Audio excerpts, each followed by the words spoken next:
రాష్ట్రంలో monsoon break వల్ల ప్రతికూల వాతావరణం ఏర్పడిందని విశాఖపట్నం ఆంధ్ర విశ్వవిద్యాలయం వాతావరణ కేంద్ర విభాగాధిపతి ఆచార్య సివి నాయుడు అన్నారు. ఎల్నినో ప్రభావంతో వర్షాభావ పరిస్థితులు ఏర్పడి భూగర్భ జలాలు అడుగంటాయన్నారు.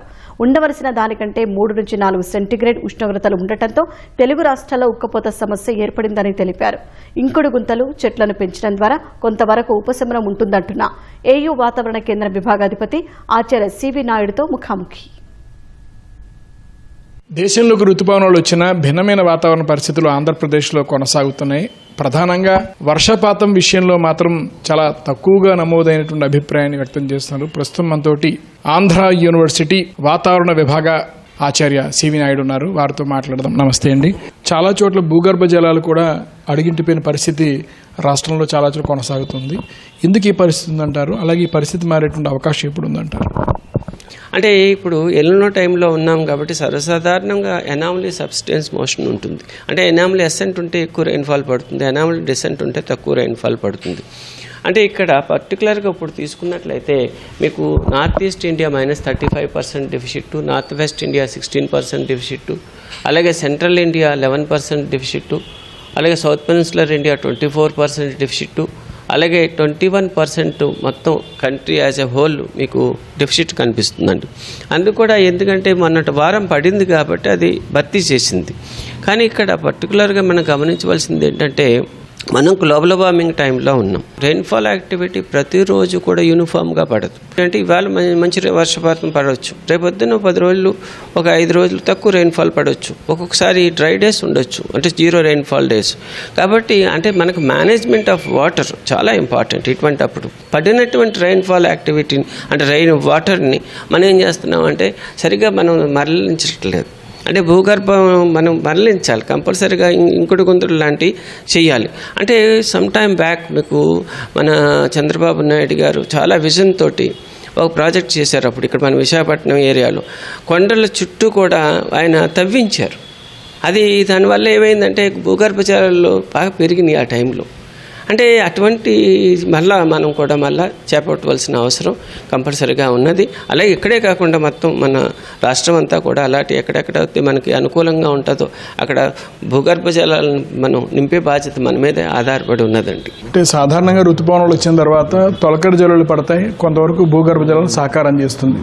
దానికి తోడు ఈసారి ఋతుపవనాలు వచ్చిన తర్వాత ఇప్పటికి కూడా ఉష్ణోగ్రతలు తగ్గని పరిస్థితి, ఉక్కపోత సమస్య ఎక్కువగా ఉన్న పరిస్థితి, ఫలితంగా నీటి వనరులు లేనటువంటి పరిస్థితి ఏర్పడింది. అంటే ఎందువల్ల అంటారు ఈ ఉష్ణోగ్రతలు ఇంకా తగ్గకపోవడానికి కారణం? ఈ వాతావరణానికి కారణం ఏంటంటే అంటే నినో 3.4 ఇండెక్స్ 2 దాటేసిందని చెప్తున్నారు. అంటే రికార్డు స్థాయిలో ఉన్నదని చెప్తున్నారు ప్రస్తుతం. అంటే ఇవన్నీ కూడా మనకి అంటే అట్మాస్ఫియర్లో అంటే మనం తీసుకున్నట్లయితే టెంపరేచర్ని పెంచడానికి ఆస్కారం ఎక్కువగా ఉన్నది. అలాగే కాకుండా మనం ఇప్పుడు యాక్చువల్గా గ్లోబల్ వార్మింగ్లో ఉన్నాం. ఎందుకు ఉన్నదంటే ఆంథ్రోపోజెనిక్ ఎఫెక్ట్. అంటే మనకి లగ్జరీ లైఫ్కి అలవాటు పడ్డాం.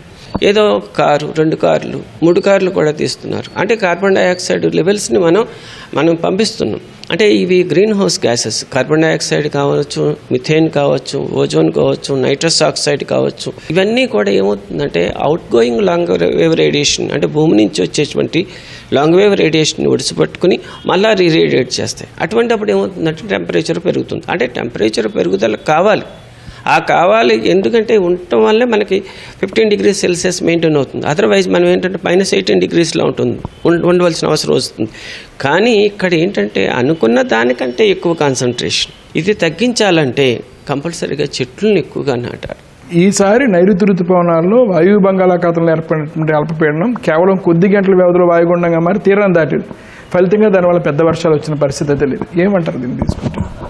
అంటే ఇవి యాక్చువల్గా ఏంటంటే మనకి ఇన్సఫిషియెంట్ మాయిచర్ ఉండొచ్చు. అంటే సఫిషియెంట్ మాయిచర్ ఉన్నట్లయితే అది ర్యాపిడ్ ఇంటెన్సిఫికేషన్ పర్టికులర్గా ఇప్పుడు తీసుకున్నాం అనుకోండి ర్యాపిడ్ ఇంటెన్సిఫికేషన్ కనిపిస్తుంది. దానికి మాయిచర్ సప్లై కూడా ఉన్నట్లయితే మనకి ఇంకా ఎక్కువ రెయిన్ఫాల్ యాక్టివిటీ. అంటే ఇదేంటంటే మనకి ఇన్సఫిషియెంట్ మాయిచర్ ఇప్పుడు మనం తీసుకున్నట్లయితే మనం యాక్చువల్గా 8 డిప్రెషన్స్ని ఎక్స్పెక్ట్ చేయొచ్చు యాక్చువల్గా. కానీ ఆ సంఖ్య 4కి తగ్గిపోయింది. ఒక్కొక్కసారి అవి లేకుండా కూడా జరుగుతున్నాయి డిప్రెషన్స్. ఇది పర్టికులర్గా 600 hectopascal దగ్గర ఉండవలసినటువంటి మాయిశ్చరు తగ్గుదల కనిపిస్తుంది అన్నమాట. అంటే ఇంకొక చోటకి ఎక్కడికో వెళ్ళిపోతుంది. అందువల్ల ఏంటంటే మనం ఇటువంటిప్పుడు అంటే లో ప్రెషర్ సిస్టమ్స్ వరకు వచ్చి ఆగిపోతున్నాయి.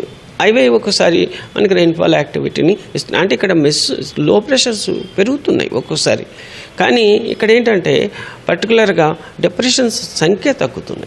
అలాగే మీకు వెస్ట్రన్ డిస్టర్బెన్సెస్ సంఖ్య పెరుగుతుంది.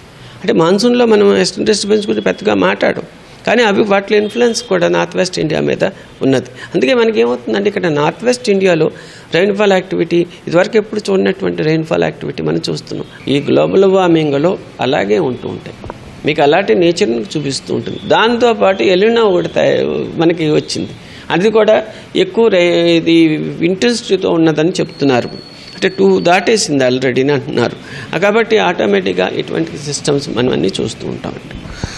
ఒకవైపు ఎలినో, మరోవైపు గ్లోబల్ వార్మింగ్, ఈ రెండూ కలిసి వాతావరణంలో ఎన్నో రకాల మార్పులు తీసుకొస్తున్నాయి. ఫలితంగా దాని ప్రభావమే ప్రస్తుతం వర్షాలు లేనటువంటి పరిస్థితి కావచ్చు, అలాగే ఉష్ణోగ్రతలు ఎక్కువగా ఉన్న పరిస్థితి కావచ్చు. కానీ ఈ పరిస్థితులు మారుతాయి, వాతావరణ మార్పులు సాధ్యమవుతాయనేటువంటి అంశాన్ని ఆచార్య సివి నాయుడు స్పష్టం చేస్తున్నారు. కెమెరా పర్సన్ సురేష్తో ఆదిత్య పవన్, విశాఖపట్నం.